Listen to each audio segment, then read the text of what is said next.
क्या president Trump जो हैं भारत के ऊपर नया टैक्स लगा सकते हैं? 50% का जो टैक्स लगा हुआ है भारत के ऊपर, इसके बाद क्या नए टैक्सेस लगाए जा सकते हैं? क्योंकि आज उन्होंने इस टाइप की बातें कही हैं। इस वीडियो में हम इस बात करेंगे कि क्या नए टैक्स लगाए जा सकते हैं, क्या भारत ने रूस के तेल खरीद कम किया है, या डेटा जो नए आए हैं उनमें कुछ बढ़ोतरी दिखाई पड़ रही है और जिसके नाते ये सारा का सारा मामला गर्म हो रहा है। क्योंकि अगर एक बार को ये वापस से मामला गर्म होता है, भारत के ऊपर टैक्स ऑलरेडी 50% का है और हमारे एक्सपोर्ट जो है घट रहे हैं, लगातार जो है बाजार बहुत ज्यादा परफॉर्म नहीं कर पा रही है, और अगर वापस से और टैक्स बढ़ाए गए तो फिर स्थिति बिगड़ सकती है। इस वीडियो में हम इन सभी चीजों की चर्चा करेंगे, लेकिन अगर आप चैनल पे पहली बार हैं तो सब्सक्राइब जरूर कीजिएगा। नमस्कार, मेरा नाम है अतुल वर्मा। बात कीजिए अगर इस पूरी की पूरी बात की तो वेनेजुला के ऊपर अटैक करने के बाद जो नई बात अब सामने आ रही है उसमें यही है कि प्रेसिडेंट ट्रंप ने ये बात कही है कि वो भारत के ऊपर और टैक्स के बारे में सोच सकते हैं। ये पूरे के पूरे मुद्दे को समझने के लिए आपको दो बातें समझने की जरूरत है। एक, जहां पर ट्रंप ने और उनके जो सहयोगी लोग हैं उन्होंने ये बात कही टैक्स लगाने की, और साथ में जो रिपोर्ट आई है कि भारत ने जो रूस के साथ तेल खरीद है उसमें कोई बहुत ज्यादा कमी नहीं की है, इनफैक्ट उसको बढ़ाया है। इन दोनों ही बातों के नाते अब ये पूरा का पूरा मुद्दा जो है गर्म होता हुआ दिखाई पड़ रहा है। सबसे पहले अगर हम रूस के ऑयल खरीद की बात करें जो कि बढ़ के आई है इस बार, और उसके नाते ही ये सारा मुद्दा गर्म हुआ है, तो हिंदू की एक रिपोर्ट है जिसने कॉमर्स मिनिस्ट्री की रिपोर्ट का ही हवाला दिया है, यानी सरकारी डेटा का आंकड़ा सामने रखा गया है, और इस आंकड़े में ये साफ दिखता है कि भारत ने जो है इस साल जो एक्सपोर्ट है, जो इंपोर्ट है क्रूड का, वहां पर बढ़ोतरी करी है। कितनी बढ़ोतरी करी है? उसमें काफी ज्यादा बढ़ोतरी नजर आती है, यानी जो प्रीवियस समय हम खरीद रहे थे वहां पर बढ़ोतरी दिखती है। वाणिज्य मंत्रालय का जो डेटा है उसके मुताबिक, जिसको हिंदू ने कवर किया, साथ में बहुत सारे और मीडिया हाउसेज ने कवर किया है, नवंबर 25 में आप साफ ये देख भी सकते हो कि नवंबर 25 में भारत का जो रूस से तेल खरीद था वो 6 महीने हाईएस्ट पे है, यानी प्रीवियस 6 मंथ के हाईज के ऊपर है। इस महीने यानी जो लास्ट डेटा हमारे पास नवंबर का है, वहां पर भारत ने 7.7 मिलियन टन कच्चा तेल जो है खरीदा है, आयात किया है रूस से, जो कि देश के कुल आयात का लगभग 35.1% है, यानी काफी सिग्निफिकेंट हम अभी भी खरीद रहे हैं। अगर इसकी तुलना की जाए नवंबर 2024 से तो करीब 7% हमने अधिक किया है, यानी ईयर ऑन ईयर बेसिस पर 7% का इंक्रीज है। और अगर 6 मंथ के टाइम फ्रेम में देखें तो वहां पर भी इंक्रीमेंट है, और टोटल डिमांड की बात करें तो 35% हमने खरीदा है। मई 2025 के बाद ये हमारा बाइंग का सर्वोच्च स्तर दिखाई पड़ता है। ये बात भी सही है कि भारत ने अमेरिका से भी तेल की खरीद को बढ़ा दिया है। ये ऐसा नहीं है कि हम अमेरिका से नहीं खरीद रहे हैं, अमेरिका से खरीद रहे हैं, लेकिन हमने रूस से खरीदना बंद कर दिया हो ऐसा नहीं है। और जो पुराने कॉन्ट्रैक्ट थे उनके आधार पर तेल अभी भी भारत लेता है। यानी ये बात साफ दिखाता है कि भारत अपनी जो इच्छाएं हैं, यानी जो अपनी स्थिति है, जो हमारी मजबूती है, इसको साफ दिखा रहा है कि हम किसी भी प्रक्रिया में, किसी भी तरीके से हम इस बात से समझौता नहीं करेंगे कि भारतीय हितों को ध्यान न रखा जाए। यानी हम महंगे क्रूड को नहीं खरीदेंगे। अमेरिका चाहे जितना भी प्रेशर हमारे ऊपर क्रिएट कर रहा हो, भले ही 50% आपने टैरिफ लगा दिया हो, लेकिन भारत अभी भी और अपनी सोवरेनिटी को कायम रख रहा है, और निश्चित रूप से अपने हितों को साधते हुए भारत खरीद रहा है। अगर आप एक भारत के हिसाब से देखें तो ये एक अच्छी बात है, लेकिन अमेरिका के हिसाब से देखें तो उसको नहीं अच्छा लग रहा है। और इसीलिए जब ये थोड़ी बातें आने लग गई हैं, अभी अगर आप देखो भी तो ट्रेड डील लगातार बात हो रही है, लेकिन अमेरिका उसमें कोई ज्यादा वैल्यू नहीं दे रहा था। कल भी हमने इसकी चर्चा करी थी, लेकिन अब फाइनली ये समझ में आ रहा है कि जो अमेरिका ने 50% का टैक्स लगाया है, जिसमें से 25% का जो टैरिफ एक्स्ट्रा लगाया गया है वो सिर्फ रूस के तेल खरीद के नाते लगाया गया है,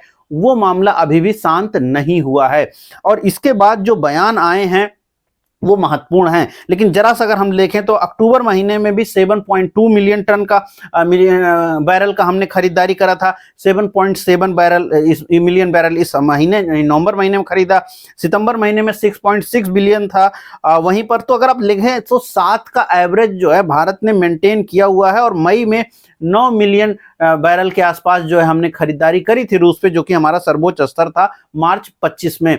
तो ईयर ऑन ईयर ग्रोथ है, 6 मंथ के हिसाब से भी ग्रोथ है, बट फ्लैट आप मान सकते हैं अगर आप मई से देखते हैं, जहां पर हमने 9 मिलियन टन के आसपास का खरीदारी करा था, 9 मिलियन बैरल के आसपास का हमने खरीदारी करा था रूस के साथ। हाँ, अमेरिका के साथ थोड़ी सी जरूर हमने खरीद बढ़ा दी है यहाँ पर। अब इसमें समझने वाली बात यह है कि जो अमेरिका है वो लगातार, आज उन्होंने बयान दिया है, आज उन्होंने कहा है इस बात में कि भारत जिस तरह से तेल खरीद कर रहा है तो हम उनके ऊपर टैरिफ लगा सकते हैं। साथ में उन्होंने ये भी कहा कि मोदी जी ने उनको खुश करने के लिए काफी कोशिशें करी हैं। मोदी लगातार जो है अमेरिका को साधना चाहते हैं, लेकिन जब तक भारत तेल खरीद में कमी नहीं करेगा हम जो है टैक्स लगा सकते हैं। आज सुबह भी उन्होंने ये बात कही है, और उसके बाद ये बात जो है भारतीय बाजारों ने आज इसके ऊपर कोई बहुत ज्यादा वैल्यू तो नहीं दिखाई है, यानी बहुत ज्यादा भारतीय बाजार इस बात से डरे भी नहीं है। लेकिन हाँ, अगर कोई टैरिफ की बात आती है आगे, क्योंकि इस समय जिस मोड में अमेरिकन प्रेसिडेंट दिखाई पड़ रहे हैं वो थोड़ा डिफरेंट है, वो एक अजीब सा मोड है जहां पर उन्होंने वेनेजुएला के ऊपर अटैक किया। बेसिकली वहां उनके जो प्रेसिडेंट हैं उनको वो लेके चले गए, जो वहां पे वाइस प्रेसिडेंट हैं, जो वहां पे रक्षा मंत्री हैं, विदेश मंत्री हैं, उन सभी लोग ने इसका विरोध तो किया ही है, और जो है वो अमेरिका से एक प्रकार से अमेरिकन बातों को स्वीकार नहीं कर रहे हैं। ऐसे में उन्होंने ये भी कहा है कि वो जो है वापस से मतलब अपनी कार्रवाई कर सकते हैं। तो अब मतलब उनका मोड अलग है। इस समय ग्रीनलैंड को वो को भी उन्होंने अपने मतलब आप इस तरह समझ सकते हैं कि अमेरिका से कई नेताओं ने आज ग्रीनलैंड को जो है अमेरिका में सम्मिलित होते हुए दिखाया।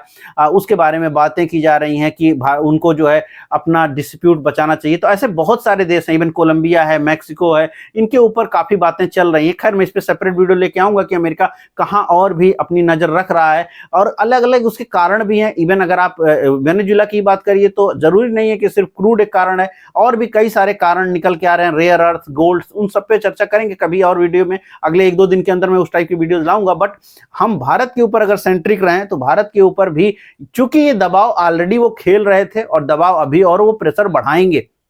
क्यों? क्योंकि ट्रेड डील को अगर आप पूरी दुनिया में देखिए तो अमेरिका चाइना को बिल्कुल भी पीछे नहीं कर पाया।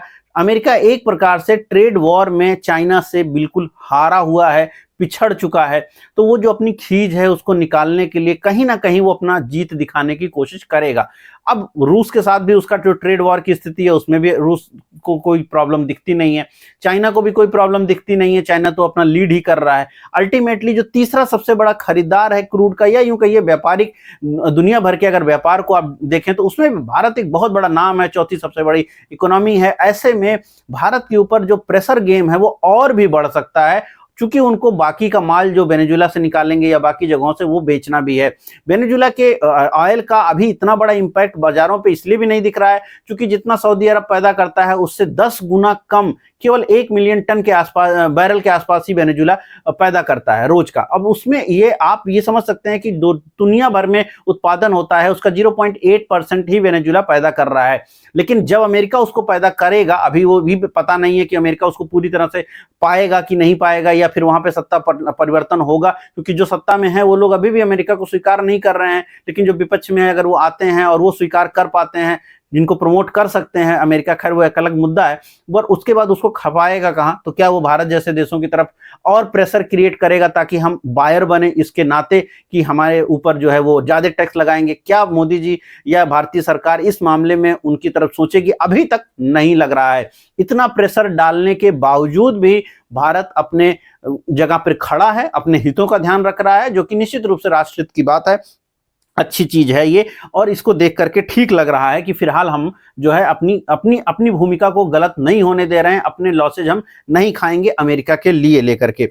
तो ये एक अच्छी बात है। अब यहां पर से जो मैंने पूरे डेटा आपके सामने बताए हैं, तो लेकिन अल्टीमेटली ये भी है कि प्रेशर बना रहेगा। तो ट्रेड डील आने वाले वक्त में और लेट हो सकती है, इसकी संभावनाएं अब और बढ़ चुकी हैं। अगर आप बात करिए ट्रेड डील को अलग, बाकी चीजों को, एक्सपोर्ट को, तो वहां पर जो एक्सपोर्ट में कमी देखने को मिल रही है 8-9% की, वो शायद आगे बनी रहेगी। क्योंकि अगर टैक्स और बढ़ता है, जिसकी संभावनाएं तो अभी तो नहीं है, लेकिन चूंकि आज उन्होंने ये बात कही, मैं वीडियो आपको दिखा सकता हूं जिसमें वो बात है। चूंकि वो ANI की वीडियो है तो यहाँ पे हम डालेंगे कॉपीराइट आ जाएगा, बट मैं उसका डिस्क्रिप्शन लिंक में डाल दूंगा, और हिंदू की रिपोर्ट का भी जो है मैं डिस्क्रिप्शन जो है लिंक में डाल दूंगा, डिस्क्रिप्शन में आपको लिंक, और कमेंट बॉक्स में भी हम वो लिंक पोस्ट कर देंगे, तो आप उसको देख लीजिएगा अगर आपको देखना है। ट्विटर पे आराम से उपलब्ध है, बाकी जगहों पे उपलब्ध है, जहाँ पे उन्होंने साफ कहा है कि मोदी जी, भारत के मोदी उनको खुश करना चाहते हैं, इसलिए उन्होंने खरीद को कम किया है। उन्होंने माना है कि खरीद को कम किया है, लेकिन खत्म नहीं किया है। और वो इन्होंने कहा कि अगर वो खत्म नहीं होगा तो वो और टैक्स के बारे में सोच रहे हैं। नंबर उसमें कुछ नहीं बोला गया है, 10%, 5%, 25%, क्या नंबर वो और बढ़ा सकते हैं, इसके बारे में कोई बात नहीं की गई है, मगर की गई है। आज 2 मिनट का वो वीडियो आपको एएनआई की तरफ से और बहुत सारी न्यूज एजेंसीज की तरफ से आपको देखने को मिल जाएगा।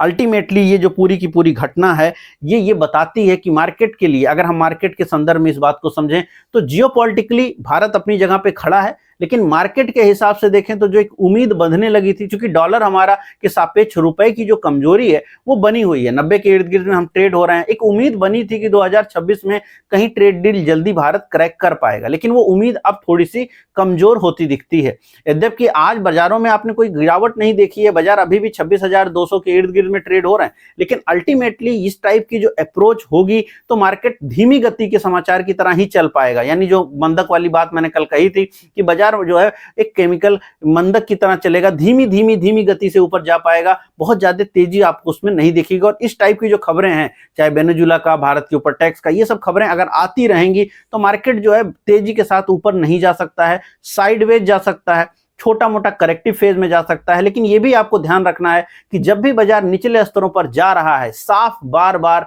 डोमेस्टिक बाइंग आ रही है, भारतीय कंज्यूमर बाई कर रहा है, एकदम एफआईआईज बाई नहीं कर रहे हैं और प्रमोटर भी लगातार सेलिंग कर रहे हैं, इसके बावजूद भी मार्केट टिकी हुई है। अब यहां पर अगर मार्केट को संभालना है, कुछ टैक्स बेनिफिट अगर दिए जाएं, जो कि बजट हमारा करीब है, ऐसे में फिर मार्केट जो है अपने बूते पर और तेजी से खड़ा हो सकता है। और जब हमारी मार्केट ऊपर जाएगी तो दुनिया भर का पैसा भी भारतीय बाजारों की तरफ आएगा। क्योंकि ग्रोथ की बात की जाए तो भारत जो है दुनिया में इस टाइम सबसे ज्यादा ग्रोथ करने वाले देशों में सम्मिलित है, जिसकी जीडीपी काफी अच्छी चल रही है। महंगाई के जो आंकड़े हैं, भले ही वो भारतीय लोग उतना स्वीकार नहीं करते हो, बट अल्टीमेटली महंगाई के जो आंकड़े हैं वो काफी हद तक जो है इस बारे में दिखा रहे हैं कि भारत की स्थिति अच्छी है, महंगाई कम है, बेरोजगारी कम है, आरबीआई जो है लगातार रेट कट कर रहा है। ऐसे में अगर इकोनॉमी थोड़ी और अच्छी चलने लग जाए और टैक्स को थोड़ा घटाया जाए स्टॉक मार्केट से रिलेटेड, तो फिर मार्केट और बूम कर सकती है और उसमें फिर विदेशी पैसा भी भारत की तरफ आएगा और भारत इस प्रॉब्लम से कि हमारी स्टॉक मार्केट कम चल रहे हैं उससे निकल पाएगा। लेकिन ये सब कुछ बजट में होगा, लेकिन उसके पहले मार्केट साइडवेज रहना ज्यादा पॉसिबिलिटीज लगती है, साइडवेज रहे या छोटा करेक्टिव मोड में रहे। ऊपर की साइड में जिस तरह से मैंने कल भी डिटेल किया, 26,500 एक रेजिस्टेंस है वो बना रहेगा और नीचे 26,000 का एक बड़ा सपोर्ट बना रहेगा और मार्केट इन्हीं दायरों के बीच में ट्रेड करते हुए दिखाई पड़ रही है। लेकिन हाँ, अब एक नई तलवार जो है सर के ऊपर जरूर लटकेगी और वो तलवार अमेरिका की तरफ से है कि क्या वो भारत के ऊपर टैक्स लगा सकते हैं। मीडिया में खबरें आती रहेंगी, बातें होती रहेंगी और मालूम नहीं है कि कब क्या फिर वो डिटेक्ट करें, क्योंकि जिस मोड में है वो फिलहाल टैरिफ लगाना, जिस तरह से उन्होंने वेनेजुला में किया, ये बहुत समय बाद है कि आप किसी राष्ट्र के राष्ट्रपति को उठा ले रहे हैं, वहां पर ये चीजें की गई हैं, बहुत लंबे समय बाद है। और ये निश्चित रूप से न सिर्फ जो है यूएन का जो गाइडलाइन है उसका पूरी तरह से उल्लंघन है, यूएन को एक तरफ कर ही दिया गया है, अब दुनिया में यूएन की कोई सुनता नहीं है। तो बहुत सारी वैश्विक स्तरों पर भी इसका क्रिटिसिज्म देखने को मिल रहा है। रूस ने, चाइना ने, फ्रांस ने, कई सारे देशों ने क्रिटिसाइज किया है। जिस तरह से ग्रीनलैंड को लेकर उन्होंने बात कही है उसको क्रिटिसाइज किया जा रहा है। पहली बार उन्होंने जो है यूं कह सकते हैं कि जो आपका यूरोपियन देश है वहां पर उन्होंने इस टाइप की बात कही है। तो मल्टीपल मोड है उनका इस समय और बहुत एग्रेसिव मोड है। ऐसे मोड में भारत के ऊपर टैक्स लगाना बहुत छोटी सी बात है, वो कभी भी ट्वीट कर सकते हैं, लेकिन उसका असर निश्चित रूप से बाजारों पे नेगेटिव होगा। बट उसकी तैयारी भी आपको मानसिक रूप से करनी पड़ती है, करना चाहिए। और अगर भारत इस तरह से खड़ा रहे तो और भी अच्छी बात है, जिसमें निश्चित रूप से भारत को आर्थिक लाभ तो होना ही चाहिए और वो आर्थिक लाभ अगर जनता तक पास कर दिया जाए तो और भी अच्छा है। क्योंकि ये बात भी कई बार जो है अमेरिका करता रहा कि जो टैक्स, भले ही आप रूस का तेल खरीदते हैं लेकिन जनता को वो ऑयल सस्ता नहीं मिलता है तो वो पास नहीं किया जाता है, तो बहुत भारत जो है बिजनेस कर रहा है, ऐसे भी आरोप लगाते हैं। तो कम से कम वो वाले आरोप हटाने के लिए अगर रेट्स कम हो तो लोगों को भी फायदा होगा और वो आरोप भी कम हो जाएंगे और तेल और जो है पेट्रोल के रेट भी सस्ते होंगे भारत में थोड़े, तो सबके लिए अच्छा है। अब तो ये कई सारी चीजें इसमें आपको देखनी पड़ेंगी, बार बार ये चीजें आती रहेंगी। बट ये जो पूरी खबर है ये मार्केट के लिए काफी ज्यादा इंपॉर्टेंट है और आने वाले वक्त में आपको बाजारों पर इसका असर जरूर देखने को मिलेगा और मार्केट का जो मोड रहेगा वो कहीं ना कहीं साइडवेज टू थोड़ा सा कंसोलिडेटिव ज़्यादा लग रहा है। ऐसे में थोड़ा अगर आप निवेशक हैं तो डरने की बात नहीं है, बट थोड़ा कम करें, बाई कम करें, होल्ड करें, वेट करें, मौके बने तभी करें। बिना समझे बूझे, बिना चार्ट देखे, बिना पढ़े लिखे, बिना कुछ किए कुछ भी ले लेने वाली मार्केट नहीं है। और मार्केट का जो प्रॉब्लम है वो शायद अगले कुछ और वक्त तक बना रहेगा। ट्रेड डील को लेकर के जो है बादल अब बिल्कुल छा चुके हैं। वो बादल इतनी जल्दी अब शायद छटेंगे भी नहीं, क्योंकि जब तक डेटा बिल्कुल बदल नहीं जाएंगे तब तक शायद ट्रेड डील भी सामने नहीं देखने को मिलेगी और रुपया जो है आपका कमजोर होता रहेगा बीच बीच में, जिसका भी प्रेशर भारतीय बाजारों के ऊपर देखने को मिलेगा। तो इस पूरी चीज घटना और इस पूरे चीजों के नाते मार्केट के लिए जो आने वाला रास्ता है वो थोड़ा टफ तो बना ही रहेगा। उम्मीद कर रहा हूं वीडियो पसंद आई होगी। पसंद आई तो लाइक कीजिएगा, शेयर कीजिएगा, कमेंट कीजिएगा कि आपको क्या लगता है, कहां हो सकती है बाजार, कहां जा सकती है, क्या लगता है कि भारत में सही कर रहा है, क्या लगता है कि तेल खरीद कम होगा। जो भी बातें हैं आप लिखें, उसके आधार पर हम आपके सामने नए वीडियोज लेके आएंगे। कमेंट सेक्शन में आप अपने प्रश्न जरूर डालें, जिसके आधार पर मुझे समझ आता है कि आप क्या जानना चाहते हैं, क्या देखना चाहते हैं, जियोपॉलिटिक्स में या बाकी जगहों पर किस तरह की बातें आप समझना चाहते हैं। उससे जरूर वीडियोज मेरे रेगुलर बेसिस पे आपको मिलते रहेंगे। मैं मिलूंगा कल नए वीडियो में। इस वीडियो में इतना ही। धन्यवाद।